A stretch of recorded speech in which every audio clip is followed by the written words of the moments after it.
Welcome back to Show Me the Nuggets. Eduardo Trinidad here, producer for the show. In this episode, we're bringing you part 2 of our Top Takeaways 2022 year-ender, featuring Joe's interviews with reputation experts Tim McGarvey and Eric Herman, cold outreach specialist Matt McQuinn, Whitespark founder Darren Shaw, and link building expert Michael Rarick. Here we go. Yeah, I mean, I've seen personally with some sites helping clients that like I've been able to get in the 3-pack, right? But if they didn't have reviews, and it used to be a strategy that I didn't really help people with, if they didn't have the reviews to back it up, I could get them in the 3-pack, but it would be really hard for me to be able to stay in the 3-pack. But also they wouldn't actually get that many leads if they weren't dominant in terms of their reputation, right?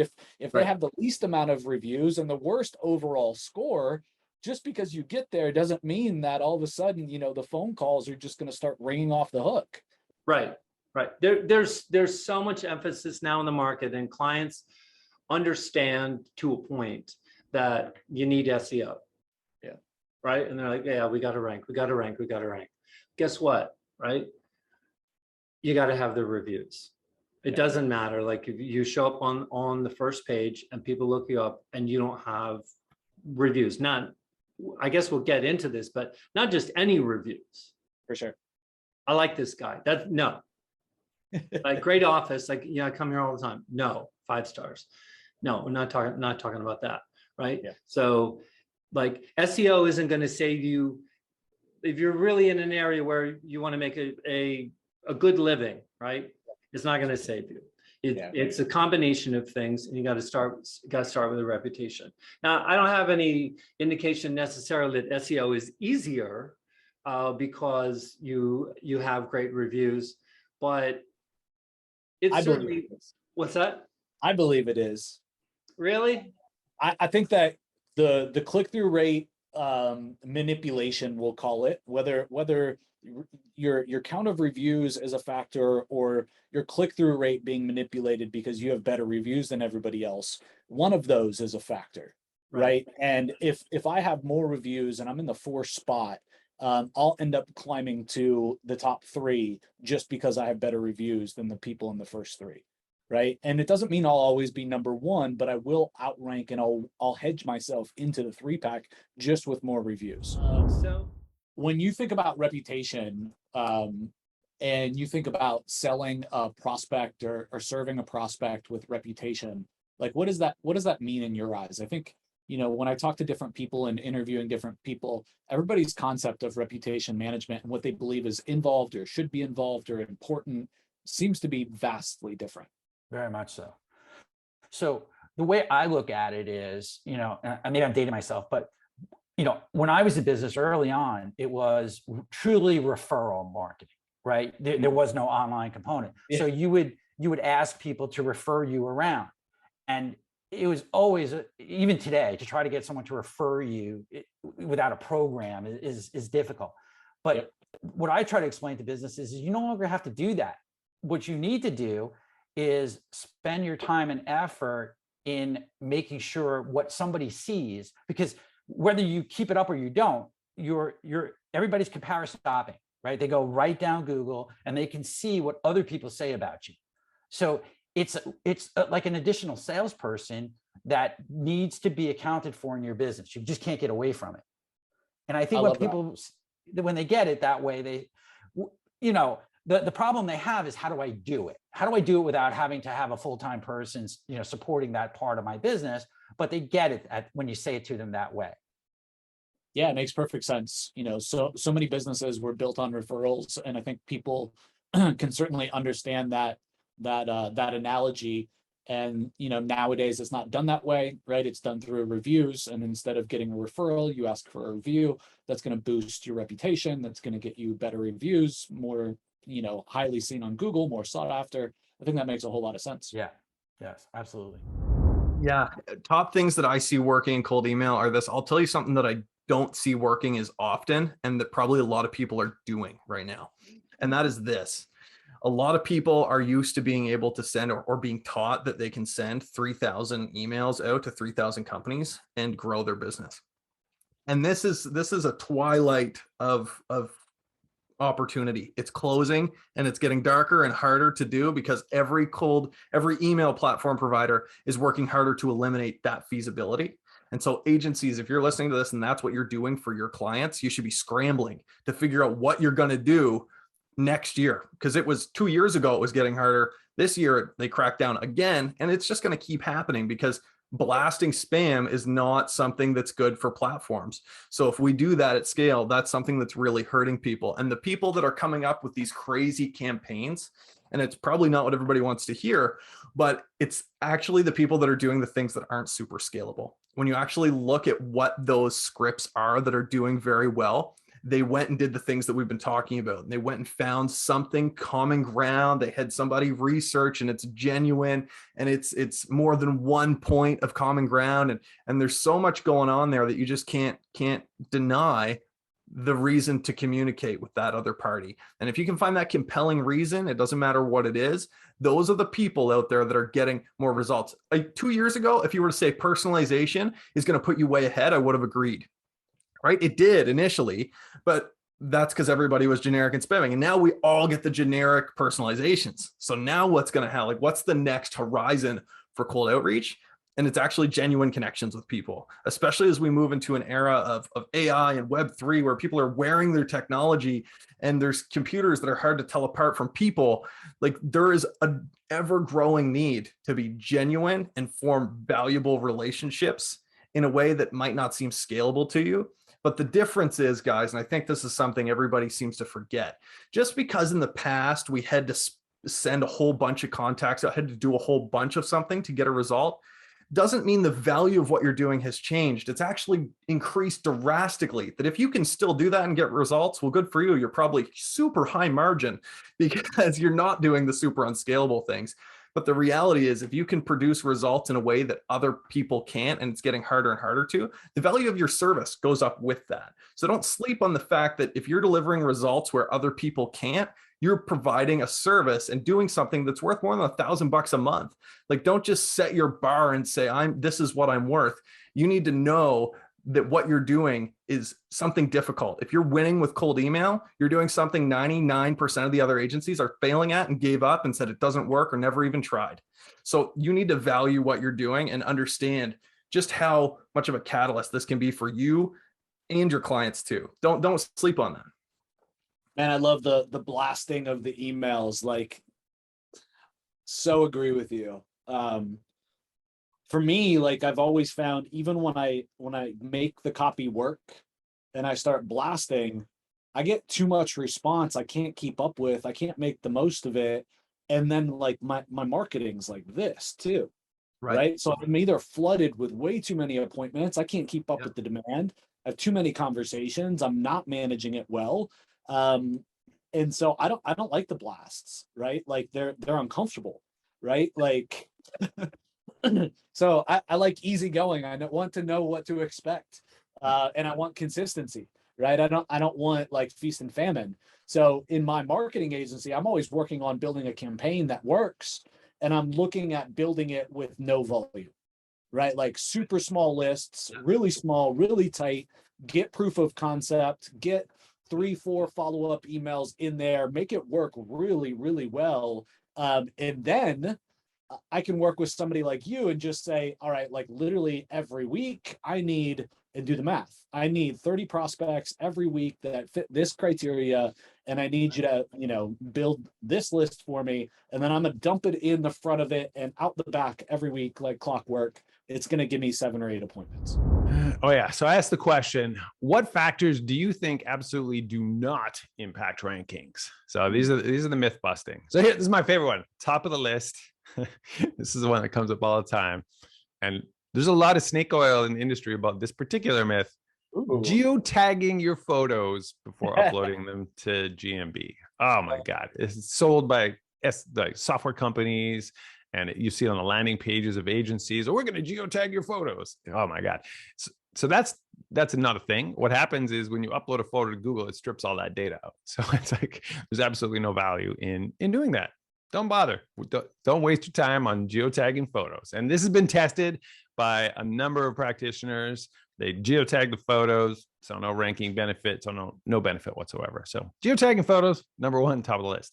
Another one that people think is, or do you want to say anything about geotagging photos? Just love that. I think like back in the day when it was still Google Places, right? Like I remember definitely geotagging images, but I can't remember, man, how many years it's been since that kind of went away in my own practices. But yeah, I think that's definitely a big one for sure.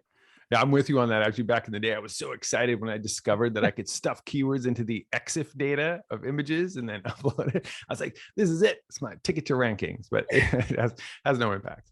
So another big one that people are not aware of, a lot of people aren't aware of this, is that putting keywords in your description in your Google business profile, no impact on rank. And the reason is Google does not factor in the description field into the ranking algorithm. It's completely ignored. And I suppose it's like, you know, you can try and tell us what you do. The category is huge, right? That has a massive impact on ranking. And keywords in the business name, I just did a video on that. That one's Spamsville, USA, because it works so well. But keywords in the description, no, nothing. Keywords in your products, no, has no impact on ranking. Keywords in the services, no. So there's no sense in stuffing those. Write them like you're writing ad copy. You want it to be compelling, and you're writing it for conversions, not for rankings. So that's an important one I think people need to be aware of, is that the only fields in your Google profile that have an impact on ranking is keywords in the business name. Don't spam it. You should actually change your name. You could potentially get penalized, but Google doesn't police it very well. Keyword or your primary category, huge. It's like number one, I think last year was the number ranking factor. Your secondary categories, add any additional categories that you can think of that your business is related to, because it's like, okay, now I can rank for that term too. But anywhere else on your listing doesn't really impact ranking. So you talked about the naming, right? And keyword stuffing the name, right? So it used to be that like only the black hats did that, right? Like only the gray hats, the black hats, like that was classic spam 101, but it worked so well, you saw why they did it. I feel like today it's kind of a confusing thing for a lot of actual SEOs. Can I do this? Is it best practice to do this? Is it me being gray hat or black hat if I use this? I don't feel like anybody really knows where the line is right now. What's your thought in terms of that? Yeah, so this question is so great because I just wrote my script for the video I'm going to record today on answering that question. Perfect timing. It's amazing because I just released a video last week because after the vicinity update that happened in December, the vicinity local algorithm update, it was identified that it seemed like keywords in the business name had less of an impact. Local SEOs rejoice. It's like, great, Google finally solved the spam problem. But I didn't know if it'd been like completely wiped out. Some people actually thought that keywords in the business name might hurt your rankings. So they're like, oh, should I take the keywords out? My rankings dropped. Oh no. Should I take keywords out of my business name? And so my advice was to not take it out. And I wanted to test this. So I was like, okay, post vicinity, I'm going to add some keywords to my business name. What happens? And so I'm measuring this in our Whitespark local rank tracker. And it's like, 20 position jump overnight. It still works like a charm. It has a massive impact on ranking. So yes, keywords in the business name, still very impactful for rankings. Now, your question is, should I do it? The answer to that question is, it's really related to your risk tolerance. If you do it, you will get the ranking benefit. How risky is it? How likely is it your listing will get suspended? It's fairly unlikely. It's good to know that because it's like the most likely thing that will happen is in the case that someone doing spam fighting reports you, Google will be like, thanks for the report. And then they take the keywords out of your business name and life goes on, right? It's like, all right, cool. Moving along, no problem. If you get reported multiple times, multiple infractions, and then a Google product expert escalates it and says, dude, you got to suspend this guy. He just keeps infraction after infraction after infraction.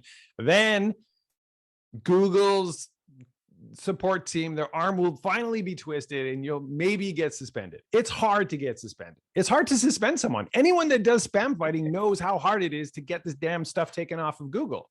So that should give you a sense of how risky is it to put the keywords in the business name. So now you got to say, well, am I going to make $10 million more a year because I now rank #1 with the keyword in the business name? Some businesses might see that benefit, right? And so I don't know, take the risk. But there is a surefire way to put keywords in your business name and not incur any risk whatsoever. And that is to rebrand. We did a rebrand for a business that before it was just like, nondescript business brand name. Yep. And then we're like, if you get these keywords in your name, I'm telling you, it's going to have a huge impact. So we worked with them to actually change their name with the Secretary of State. We worked with them to change it on their logo, their website, their signage, their t-shirts, like their business cards, their utility company. So like, a lot of people overlook this. Then of course you do a citation update. So we worked with them, of course, through our listing service to update all their citations.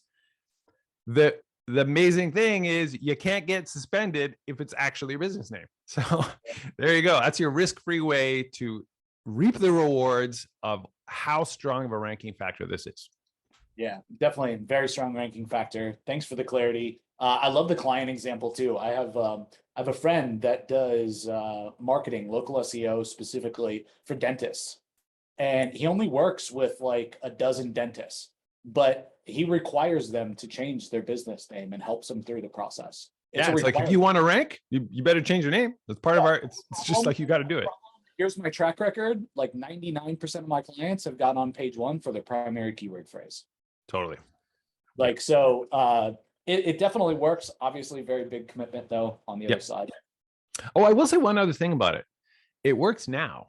So if you did this full rebrand, you might find that, okay, oh man, the August 2022 Google local algorithm update hit, and Google decided we're going to stop giving any credit to keywords in the business name. So now you've renamed your business to Denver Dentist Near Me. Now you've got a stupid looking brand name. So that is something to consider. Yeah, I love what you guys do. Can you maybe clarify a little bit like what you really mean when you talk about relationship link building? Yeah, so I mean, if you're a little bit unfamiliar with link building, it's if you're looking at like a blog article, you're reading it through and there's like a hyperlink in there. So like, let's say you're looking at, best marketing agencies 2020. You're scrolling through and then there's a hyperlink that says MediaBerry says X, Y, and Z, and MediaBerry is in blue. You click it and it goes back to our site. You just saw a backlink, right? So it's using a third-party site who's authoritative, and it's going to be ranking well to help promote your own site. So I also like to tell people that it's kind of like if Google is walking into a room, there's 100 people in there, 98 people are pointing to company A saying, I'm the expert at marketing, and your company B saying, no, it's me. Who do you think that person walking into the room is going to trust? The 98 people or the one person that's pointing to themselves? So if you can get more of those people pointing to you, and even better, if you can get the people that have a higher authority in those, has more clout, if they can be pointing to you, that's going to help you rank up. And then, eventually you're going to be able to, be at the top page. So there's different ways to do link building. I think a lot of people have probably seen the negative side of link building, where you go on pages like Fiverr or some of these other freelancing sites where they're like, yeah, I'll get you 500 backlinks in 24 hours. You can guarantee that those are terrible backlinks. So they're just going to be, just available. They just push a button. They're, probably a PBN or anything else that's not really going to help you rank. So that's not what we like to do. Ours is more, like we say, relationship driven. So we are actually building a relationship with the webmasters or the editors or somebody on the site. So have a whole team that does outreach, trying to, get our foot in the door, essentially. We build the relationship with them. They begin to trust us. We're giving them high quality clients. We're following their instructions, doing all these different things. And in return, they're allowing us, maybe preferential spots in sites that not a lot of people can get. And then if they, maybe it is that they allow other people, maybe we can get into some of the articles that are ranking better than other people. So we have the ability to do that, where it might not be as, fast and easy as some other people are doing it, but it's more of the quality versus quantity for us. Yeah, sure. I think it's really interesting these days when you look at like really the quality over the quantity. You know, you got big sites and, you know, I don't care what industry, every major industry. And if you really look at just like the number of good quality, like in content links, DR70 plus, it's like, you know, they really don't have that many links. Like I was looking at, like there's a famous blogger, Adam Enfroy, he makes like 400 grand a month affiliate blogging. I'm looking at him, right? So he's doing a ton of guest posting. They're doing like 400 grand a month in affiliate commissions. And he's only got like, and I say only, it's still a lot, but he's got like 400 DR70 links. Right. Yeah. Like when you think about that versus, you know, the 40,000 backlinks that Ahrefs shows, right? 400 is a lot more obtainable. Right. And when you really think about quality, right, like, you know, you could get there in a couple of years, no problem. Mm-hmm. Yeah. And I think that's what a lot of people kind of misunderstand about the link building aspect is there's, you know, yes, Google does take into account the number of backlinks that you have, right? That is a factor. If you and I are both have the exact same website, and then, you know, we're backlinking to 400 and I have 401, you know, I'm probably going to go a little bit higher than you, but you need to make sure that it's going to be that quality as well, because you could have 10,000 backlinks that are all DR10, or, you know, if you are like a banking industry, right? And you're linking to some of these like adult sites, gambling sites, you know, different things like that have nothing to do with banking, then you're not going to be ranking in that factor. So I think people kind of misunderstand where it's like, yeah, I mean, if I just get all these backlinks, I'm just going to rank up really quickly, where it's, you know, is reputation management essentially. Like, who do you want to be representing your brand on their site? And is that going to help or hurt you? Yeah. Yeah, like the old safe neighborhoods analogy. Is that a safe neighborhood? Would you want to show up in that neighborhood? And they're linking out to casinos and gambling and porn, and you know, you probably wouldn't want to. 100%. Right. Yeah.